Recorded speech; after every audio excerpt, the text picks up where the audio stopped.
মুগ্ধ মরছে, এত ভাইয়ের রক্ত যদি বৃথা দিতে যায় আমি কেমনে দেশের কাছে মুখ দেখাবো?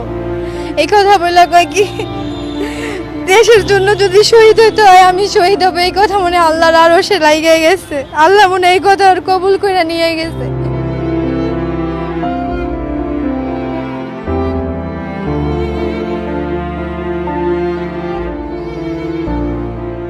বোনদের বন্ধনও আটকে রাখতে পারেনি ইসমাইল হোসেন রাব্বিকে।